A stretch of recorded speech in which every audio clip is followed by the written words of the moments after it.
Two beings, Elephant and Rain, had a dispute. Elephant said, "If you say that you nourish me, in what way is it that you do so?" Rain answered, "If you say that I do not nourish you, when I go away, will you not die?" And Rain then departed. Elephant said, "Vulture, cast lots to make rain for me." Vulture said, "I will not cast lots." The Elephant said to Crow, "Cast lots." And Crow answered, "Give me the things with which I may cast lots." Crow cast lots, and rain fell. It rained at the lagoons, but then they dried up, and only one lagoon remained. Elephant went hunting. There was, however, Tortoise, to whom Elephant said, "Tortoise, remain at the water." Thus Tortoise was left behind when Elephant went hunting. There came Giraffe and said to Tortoise, "Give me water." Tortoise answered, "The water belongs to Elephant." There came Zebra, who said to Tortoise, "Give me water." Tortoise answered, "The water belongs to Elephant." There came Gemsbok and said to Tortoise, "Give me water." Tortoise answered, "The water belongs to Elephant." There came Wildebeest and said, "Give me water." Tortoise said, "The water belongs to Elephant."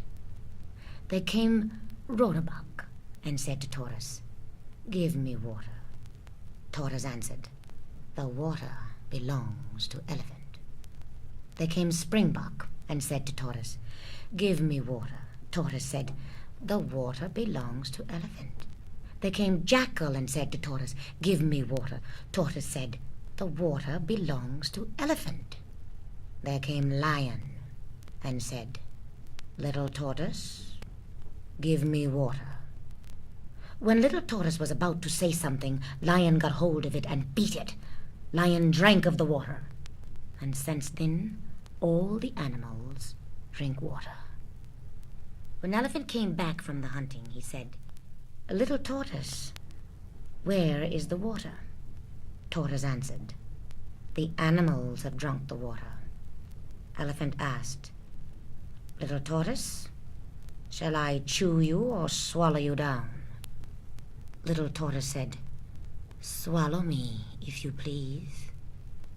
And Elephant swallowed it whole. After Elephant had swallowed Little Tortoise, and it had entered his body, it tore off his liver, heart, and kidneys. Elephant said, "Little Tortoise, you kill me." So Elephant died, but Little Tortoise came out of his dead body and went wherever it liked.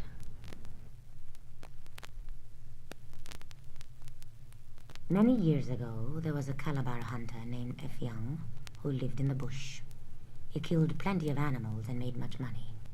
Everyone in the country knew him, and one of his best friends was a man called Ukun, who lived near him. Eartha was very extravagant and spent much money in eating and drinking with everyone until at last he became quite poor, and he had to go out hunting again. But now his good luck seemed to have deserted him, for although he worked hard and hunted day and night, he could not succeed in killing anything. One day, as he was very hungry, he went to his friend Ukun and borrowed 200 rods from him. He told him to come to his house on a certain day to get his money, and he told him to bring his gun loaded with him. Now, some time before this, Eartha had made friends with a leopard and a bush cat, whom he had met in the forest while on one of his hunting expeditions, and he had also made friends with a goat and a cock at a farm where he had stayed for the night. But though Eartha had borrowed the money from Ukun, he could not think how he was to repay it on the day he had promised. At last, however, he thought of a plan. The next day he went to his friend the leopard and asked him to lend him 200 rods, promising to return the amount to him on the same day as he had promised to pay Ukun. He also told the leopard that if he were absent when he came for his money, he could kill anything he saw in the house and eat it. The leopard was then to wait until the hunter arrived, when he would pay him the money. To this, the leopard agreed. The hunter then went to his friend the goat and borrowed 200 rods from him in the same way. Eartha also went to his friend the bush cat and the cock and borrowed 200 rods from each of them on the same conditions, and told each one of them that if he were absent when they arrived, they could kill and eat anything they found about the place. When the appointed day arrived, the hunter spread some corn on the ground and then went away and left the house deserted. Very early in the morning, soon after he had begun to crow, the cock remembered what the hunter had told him, and he walked over to the hunter's house, but found no one there. On looking around, however, he saw some corn on the ground, and, being hungry, he commenced to eat. About this time, the bush cat also arrived, and not finding the hunter at home, he, too, looked about, and very soon he espied the cock, who was busy picking up the grains of corn. So the bush cat went up very softly behind and pounced on the cock and killed him at once and began to eat it. By this time, the goat had come for his money, but not finding his friend, he walked about until he came upon the bush cat, who was so intent upon his meal off the cock that he did not notice the goat approaching. And the goat, being in rather a bad temper at not getting his money, at once charged at the bush cat and knocked him over, butting him with his horns. This the bush cat did not like at all. So, as he was not big enough to fight the goat, he picked up the remains of the cock and ran off with it to the bush. And so he lost his money, as he did not await the arrival of the hunter. The goat was thus left master of the situation and started bleating. This noise attracted the attention of the leopard, who was on his way to receive payment from the hunter. As he got nearer, the smell of goat became very strong, and being hungry, for he had not eaten anything for some time, he approached the goat very carefully. Not seeing anyone about, he stalked the goat and got nearer and nearer until he was within springing distance. The goat, in the meantime, was quietly grazing, quite unsuspicious of any danger, as he was in the compound of his friend the hunter.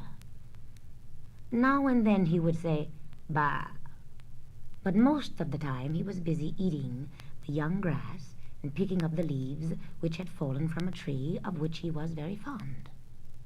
Suddenly the leopard sprang at the goat and, with one crunch at the neck, brought him down. The goat was dead almost at once, and the leopard started on his meal. It was now about 8 o'clock in the morning, and Okun, the hunter's friend, having had his early morning meal, went out with his gun to receive payment of the 200 rods he had lent to the hunter. When he got close to the house, he heard a crunching sound. Being a hunter himself, he approached very cautiously, and looking over the fence, he saw the leopard only a few yards off, busily engaged eating the goat. He took careful aim at the leopard and fired, whereupon the leopard rolled over dead. The death of the leopard meant that 4 of the hunter's creditors were now disposed of, as the bush cat had killed the cock, the goat had driven the bush cat away, who thus forfeited his claims, and in his turn the goat had been killed by the leopard, who had just been slain by Okun. This meant a saving of 800 rods to Eartha. But he was not content with this. As soon as he heard the report of the gun, he ran out from where he had been hiding all the time, and found the leopard lying dead with Okun standing over it. Then in very strong language, Effiong began to upbraid Okun and asked him why he had killed his old friend the leopard. He said that nothing would satisfy him and that he would report the whole matter to the king, who would no doubt deal with Okun as he thought fit. When Effiong said this, Okun was frightened and begged him not to say anything more about the matter, as the king would be angry. But the hunter was obdurate and refused to listen to him. At last Okun said, if you will allow the whole thing to drop and will say no more about it, I will make you a present of the 200 rods you borrowed from me. This was just what Effiong wanted. But still, he did not give in at once. Eventually, however, he agreed and told Okun he might go and that he would bury the body of his friend the leopard. Directly Okun had gone, instead of burying the body, Effiong dragged it inside the house and skinned it very carefully. The skin he put out to dry in the sun and covered it with wood ash, and the body he ate. When the skin was well cured, the hunter took it to a distant market where he sold it for much money. And now, whenever a bush cat sees a cock, he always kills it and does so by right, as he takes the cock in part payment of the 200 rods, which the hunter never paid him. Moral: never lend money to people, because if they cannot pay, they will try to kill you or get rid of you in some way, either by poison or by setting bad jujus for you. There was once a woman who had no husband, and she lived for many days in trouble. One day she said to herself, "Why do I always feel so troubled? It is because I have neither children nor husband. I shall go to the medicine man and get some children." She went to the medicine man and told him she was unhappy owing to the fact that although she had now grown old, she had neither husband nor children. The medicine man asked her which she wanted, husband or children, and she told him she wanted children. She was instructed to take some cooking pots, 3 or as many as she could carry, and to search for a fruit-bearing sycamore, to fill the pots with the fruit, to put them in her hut, and go for a walk. The woman followed these instructions carefully. She gathered the fruit, filled the pots, placed them in her hut, and went for a walk until the evening. On arriving near the kraal, she heard the sound of voices and asked herself, "Why does one hear the voices of children in the kraal?" She went nearer and found her hut filled with children, all her work finished, the boys herding the cattle, the hut swept clean by the girls, the warriors singing and dancing on the common, and the little children waiting to greet her. She thus became a rich woman and lived happily with her children for many days. One day, however, she scolded the children and reproached them for being children of the tree. They remained silent and did not speak to her.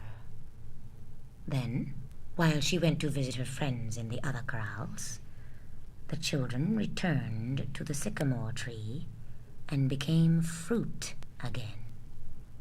On her return to her own corral, the woman wept bitterly when she found it empty, and paid another visit to the medicine man, whom she accused of having spirited away her children. The medicine man told her that he did not know what she should do now, and when she proposed to go and look at the sycamore tree, he recommended her to try. She took her cooking pot to the tree and climbed up into it. But when she reached the fruit, they all put forth eyes and stared at her. This so startled her that she was unable to descend, and her friends had to come and help her down. She did not go to the tree again to search for her children. They say that once upon a time, a great famine came, and that Father Ananse the spider, and his wife Aso, and his children, Ntukuma, Niwang Komfoya, Thin Shanks, Alfu-dotwe-dotwe, belly like to burst, and Tikono-kono, big head, built a little settlement and lived in it. Every day, the spider used to go and bring food, wild yams, and they boiled and ate them. Now, one day, Father Ananse went to the bush, and he saw that a beautiful dish was standing there. He said, "This dish is beautiful." The dish said, "My name is not beautiful." The spider then asked, "What are you called?" It replied, "I am called Fill Up Some and Eat." The spider said, "Fill up some so that I may see." The dish filled up with palm oil soup, and Ananse ate it all. When he had finished, he asked the dish, "What is your taboo?" The dish replied, "I hate a gunwad and a little gourd cup." The spider took the dish home and went and placed it on the ceiling. He went off to the bush and brought food, and Aso, when she had finished cooking, called Ananse. He said, "Oh, yours is the real need. As for me, I am an old man. What should I have to do with food? You and these children are the ones in real need. If you are replete, then my ears will be spared the sounds of your lamentations." When they had finished eating, Ananse the spider passed behind the hut and went and sat on the ceiling where the dish was. He said, "This dish is beautiful." It replied, "My name is not beautiful." He said, "What is your name?" It said, "I am called Fill Up Some and Eat." Ananse said, "Fill up some for me to see." And it filled up a plate full of ground nut soup, and Ananse ate. Every day, when he arose, it was thus. Now, Ntukuma noticed that his father did not grow thin, in spite of the fact that they and he did not eat together, and so he kept watch on his father to see what the latter had got hold of. When his father went off to the bush, Ntukuma climbed up on top of the ceiling and saw the dish. He called his mother and brothers, and they too went on top. Ntukuma said, "This dish is beautiful." It said, "I am not called beautiful." He said, "Then what are you called?" It said, "My name is Fill Up Some and Eat." He said, "Fill up a little that I may see." And the dish filled up to the brim with palm oil soup. And now Ntukuma asked the dish, "What do you taboo?" The dish said, "I hate a gunwad and a small gourd cup." Ntukuma said to Alfu-dotwe-dotwe, "Go and bring some for me." And he brought them. And Ntukuma took the gunwad and touched the dish, and also the little gourd cup touched the dish with it. Then they all descended. Father Spider, meantime, had come back from the bush with the wild yams. Aso finished cooking them. They called Ananse. He replied, "Perhaps you didn't hear what I said. I said that when I come home with food, you may partake, for you are the ones in need." Aso and her children ate. Father Spider washed and then climbed up on the ceiling. He said, "This dish is beautiful." Complete silence. "This dish is beautiful." Complete silence. Father Spider said, "Ah, it must be on account of this cloth not being a beautiful one. I shall go and bring the one with the pattern of the Oyoko clan and put it on."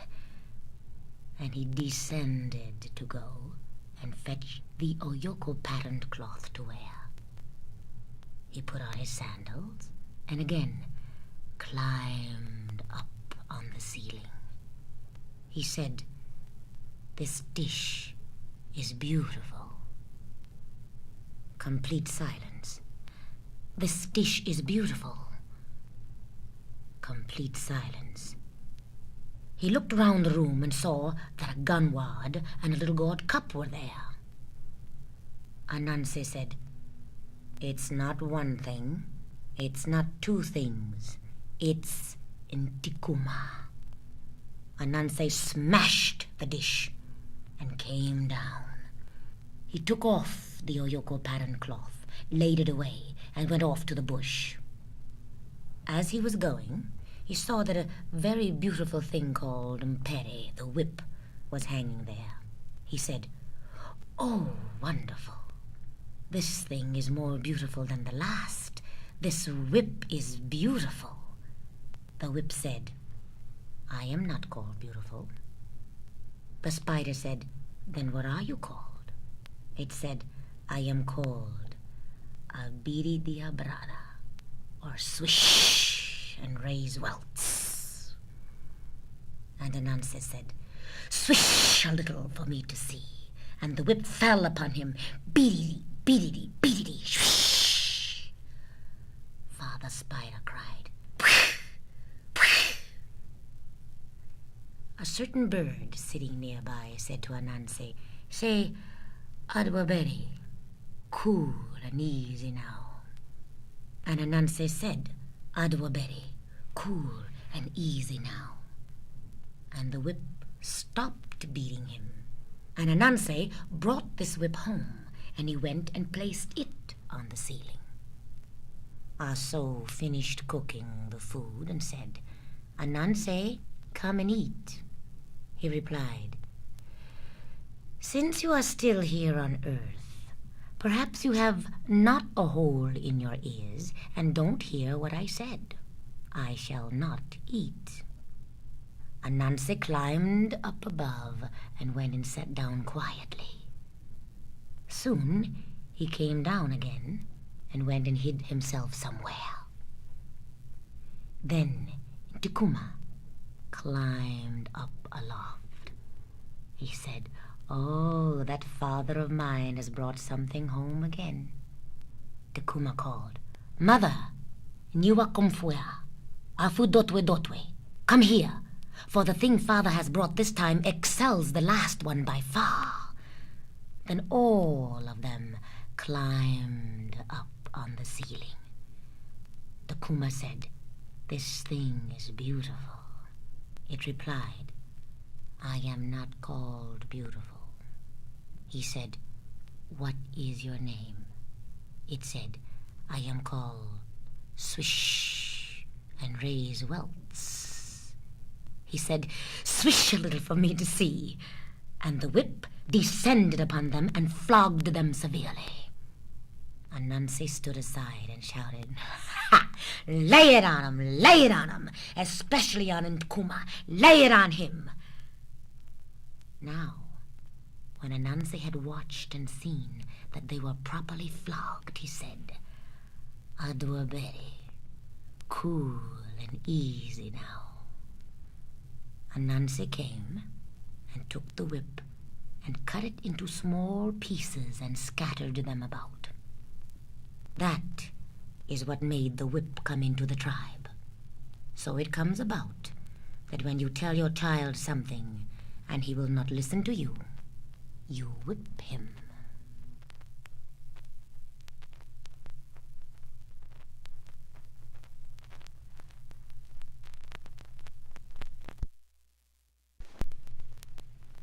A woman had a child. One day she went to work in the fields. While she was going to her work, the child cried. When it stopped crying, she suckled it. And after she had finished suckling it, she laid it down in the shade. Then she went on hoeing. Once again, the child cried, and a bird came, an eagle, and sat upon it. It soothed the child with its wings. Then the child which was crying became silent. When she saw this, the woman was greatly alarmed and said, "Dear me, how terrible! The eagle is eating my child." As she went toward it, the eagle flew away. Then she suckled her child, and after she had done suckling it, she put it upon her back. When she had finished hoeing, she left off work and returned to the village. On her arrival there, she did not tell her husband of the marvel which she had seen, but kept it to herself. The next morning, the woman again went to work in the field with her child. The same thing happened. Once again, she laid the child to sleep in the shade. After a time, the child cried. Then she beheld the eagle alight on the child and quiet it. The woman was amazed and said, "What is that eagle doing? It is sitting upon my child, but it neither bites nor scratches it. No. And then the child is quiet. Truly an astounding thing." Once again the woman went to her child, and when the eagle saw her coming, it flew off and went to sit on a tree. The woman took her child and was greatly alarmed. She returned to the village, and on her arrival told her husband about it, saying, "A great marvel." Her husband asked, "What about?" The woman said, "Today is the second day I have seen the most amazing thing there where I hoe. I put my child to sleep in the shade, and as soon as it cried, an eagle came, and when it alighted, it stooped over the child and soothed it with its wings. Today is the second day that I have seen that bird act thus. Its name is Eagle." Thereupon the husband refused to believe her, saying, "No, you are lying. There never was such a thing." The wife said no more. Late in the afternoon, the woman took her hoe and went to work in the field. On her arrival, she laid the child in the shade. The child cried. Thereupon the woman thought, "Now I will go and call my husband, who disputed my word and said that I lied." So the woman ran. When she arrived where her husband was, she cried, "Come on! It is you who disputed, saying there never was such a thing. Let us go now and see." The man took his bow and 3 arrows. On his arrival at the field, the woman said to him, "Sit down here. I will put the child to sleep in the shade yonder, and then, when you see the bird coming, hide yourself." The woman left the child and went some distance away, and the man hid himself there. Then the child cried very loudly. As the man watched, he saw the eagle come and sit upon the child. Then the man was greatly alarmed and charged his bow with 2 arrows that he might pierce the eagle sitting on his child. Then he shot, but at that moment the eagle dodged, and both arrows pierced his child. Now that is the explanation of the origin of murder. The eagle was a kind person. Nevertheless, the father of the child wished to kill it. Then the eagle cursed him and said, "Now is kindness among men at an end, because you killed your child, beginning with you, and going on to all people. You shall kill each other."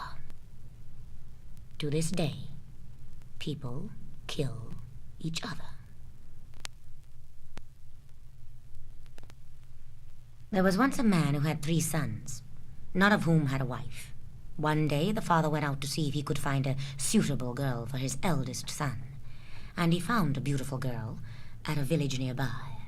That night when he returned home, he called his eldest son and said, "I have found a beautiful girl for you, and tomorrow I want you to take the cattle to her father." Early next morning, the son went out with 5 of the best cattle and presented them to the girl's father. On his arrival, the girl took his sticks, and the young boys took the cattle to the kraal. The girl's father then said, "Have you come to take my daughter?" To this the man replied that he had. The girl's father then called his daughter and said, "Here is your husband. You must go with him to his home today." The girl replied that she was ready, and she and the man departed together for his home. On the road home, the girl began to sing, "I am a beautiful girl, but I have no teeth." Her husband became alarmed and said, "Open your mouth that I may see if what you say is true." To his surprise, he found that what she said was true, and that she had only a black ridge where her teeth should have been. The husband then said, "I was not told of this. I must return you to your father." They returned to the girl's home, and there the husband demanded the return of his cattle, as his wife had no teeth.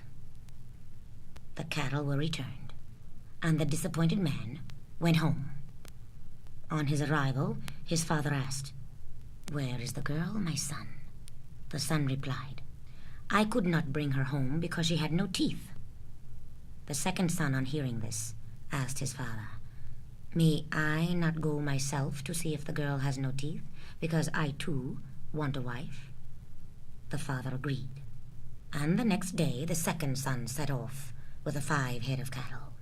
Presenting them to the girl's father, he said, "I have come for your daughter. I have come early so that I need not sleep here tonight, but may return home with your daughter this evening." The man informed his daughter of the wishes of the young suitor, and the girl replied, "Very well, but I must give my husband some food." After the meal, the girl suggested that they depart at once, and they proceeded along the road. When she and the second son reached the same place on the road as before, the girl began to sing, "I am a beautiful girl, but I have no teeth." On hearing this, the young man asked her to open her mouth, that he might see for himself. To his surprise, he found that what she said was true, and he immediately returned her to her father. "Here is your daughter," he said. "She has no teeth, and I want my cattle returned." The girl's father sadly agreed, and the second son returned to his home. On his return, his father said, "Where is the girl?" The son replied, "I thought my brother was lying, but it is true. She has no teeth, and I returned her to her father." The youngest son now rose and asked his father if he might go and see for himself, and the father agreed. The eldest brother asked in disgust, "Do you think that we are mad and stupid because we left the girl?" "No, no," answered the youngest brother, "but I should like to see a girl who has no teeth." The next day, the youngest brother took the cattle and went to the girl's kraal, where he presented the cattle and asked for the girl. The old man, seeing such a young man, said, "You are very young to want a wife, and besides, both your brothers tried, but returned my daughter. However, you may take her if you so wish." Calling his daughter, he told her she must return with this new man to his home. The girl agreed, and, after first giving her new husband some food, they proceeded down the road. At the same place as before, the girl again sang, "I am a beautiful girl, but I have no teeth." "Open your mouth," said the young man anxiously. On seeing the black ridge within her mouth, he showed some surprise, but only said, "Never mind. Let us go on our way." Arriving at a river, the girl began to sing the same song, but the young man said nothing. When in the middle of the stream, he called to the girl to come near to him and, clasping her tightly by the neck with one hand, he told her to open her mouth. With the other hand, he scrubbed the girl's mouth with sand. To his joy, he found that beneath the coating of black shone forth a set of beautiful teeth. And, filled with happiness, he brought his wife to his father's kraal. The other two brothers, on seeing the girl, rushed to their father, saying, "Come, father, come and see your mad son. He has brought this girl home, although she is even now singing her song about her teeth." The father came, but said nothing, and the youngest brother called one of his sisters and told her to take his newly acquired wife to his mother's hut. The girls of the village, who had heard about the strange girl, gathered about her and began to make jokes, so that when the newcomer laughed, they might see if the story about her teeth were true. To their surprise, they found that the girl had very good teeth. Meanwhile, the youngest son told his father that he had brought the girl home as his wife. The father was disappointed. "Yes, my son," he said, "that's all very well, but you have lost all my cattle. What can we do with this girl? I hear she has no teeth and therefore cannot eat." The son did not reply, for at that moment his sister came in and told her father that the newcomer had teeth, for she had seen them. The father said, "Are you sure?" Being convinced that it was so, he went to his son and said, "Very well, my son. We shall see your wife tomorrow." The next day the father entered the hut where the girl was and said, "I want you to open your mouth. I will give you a sheep for this favor." The girl did as she was bid, and the man saw for himself that she had teeth. The woman in whose hut the girl rested then with her lips, and all three went out to the main yard, where the father called the elder sons and said, "What stupid boys you are! Look, this girl has fine teeth, and it has fallen to your youngest brother to find this out and to take her to wife." The two eldest brothers became very ashamed and would not look at the girl. A few days later, large pots of beer were made, and all the friends and neighbors came to pay their respects to the new arrival. All spoke of her beauty and her excellent teeth. But the two brothers never saw for themselves, their shame being too great. The story is finished.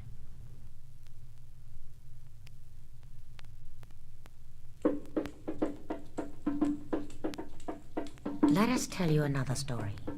Let us be off. Pull away. Let us be off. Pull away. There were two brothers, the smart man and the fool, and it was their habit to go out shooting to keep their parents supplied with food.